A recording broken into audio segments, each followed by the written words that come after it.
Dog Farm. If you're new to the channel, welcome. Thanks for being here. We're a family of 4 generations from 80 to 8 who are living and working on a farm. We came here with a lot of book reading and a lot of hope and intention, and we're making our way through gardening, solar power, animals, you name it, all the whole homesteading life. It's been quite a trip. We've been here 3 years now, and we love it. Hard work, yes, but the benefits far outweigh the rest of the stuff. I am here in the garden. It's been a bit since I've been on, and I'll explain that to you in a moment. But I'm here in the garden. Unfortunately, we missed the pretty part. The part where things were green and not going crazy. The good news is things went crazy. Just day before yesterday, I harvested 16 pounds of tomatoes, and the tomatoes aren't done. What I've learned, because we talked about learning, what I learned about our tomatoes next year when we grow is no more tomato cages for us. Every single cage, and I think I have 20, maybe more, but 2 have fallen over, and that includes the ones that I've tied up. They were just so heavy with tomatoes, which is a very good problem to have, but it also dropped them to the ground. It also brought us some predator issues, raccoons, possums, rats. So that's been interesting this year because my past 2 gardens have not been so prosperous. They've been what I've coined Jurassic Garden. And if Mr. Bluejeans would be so kind, he can focus the camera over here for you to see what the garden looked like last year. Yes, it was like that. And then this year, we merely have plants that are going crazy, which is great.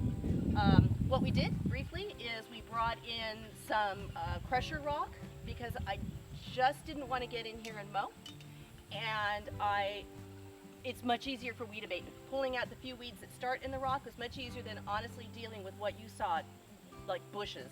Now, I'm not going to lie, the bushes were along the fence line here growing in. Sam and I have been cutting them back, and I'm widening the crusher rock that we're putting in. Eventually, those of you who know, the garden is going to be about double the size, but we're going slowly and incrementally. So I left the tomatoes down. I'm harvesting the tomatoes off of the ground, but I'm canning today. I'm super excited. I'm going to do some diced tomatoes, and I'm canning. The cucumbers, like I said, I planted merely two Boston pickling cucumbers, which are over here, 2. And you can't tell now from the vine, but it had gone nutso. I still have cucumbers to pickle, which is great because the whole family loves pickles. The golden pear, I had planted this last year. It is doing great, really, really wonderful.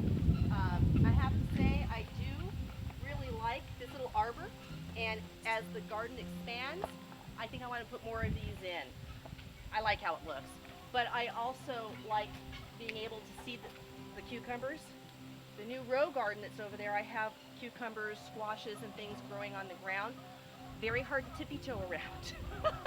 So, next year, more cattle panels for arches, and definitely cattle panels for our tomatoes. I am not doing this again. I will figure out something to do with our tomato cages, because I don't like to waste anything, but tomatoes will not be part of them. The pinto beans have been a wonderful experiment. They're coming up great. I planted 2 fall planters right now. It was hard for me to get to them because, well, we had a little health crisis on the farm with Mr. Bluejeans. He had a heart issue that required surgery. It was a shock. We didn't see it coming. And it was right as the garden was blossoming. So it's been me in the garden and me canning, and Mr. Bluejeans feeling terrible about the whole thing, but he's having to recuperate, and he's doing a great job. Today is week 6 that he's been home. He is doing great. We are so thankful because things could have gone really poorly, and they didn't. So that kept me from filming. It slowed things down a bit. It slowed down the chicken coop, but I'm back up to speed. Mr. Bluejeans is out supervising me now, letting me know what he wants to have done next, because I've done construction before, but he had everything in his head, so roof lines and things like that. He needed to explain to me what's going on.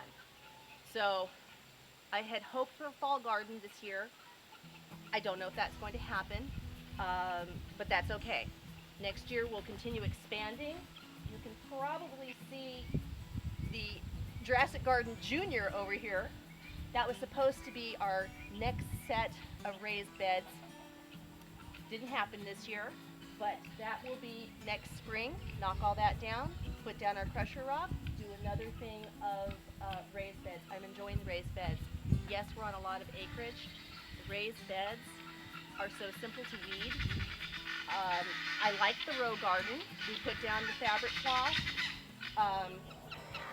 I think it's good for the peppers. It's definitely the tomatoes. The candy squash, wait till you see the candy squash. I haven't cut one open yet. I just harvested one the other day, over 3 pounds. I hear they're good for making pies. I hear they're sweet and delicious. We'll find out. I'll let you know. But this candy squash has gone crazy. We were squashed out this year. Oh my goodness, the squash. The basil, the peppers. I have not even gotten to my peppers.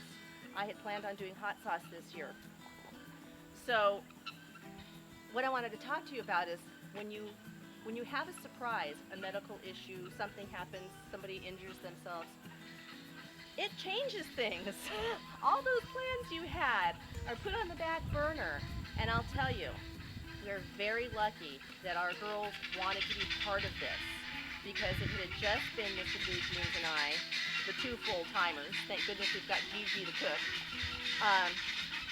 I don't even think I would have been able to keep up with the garden.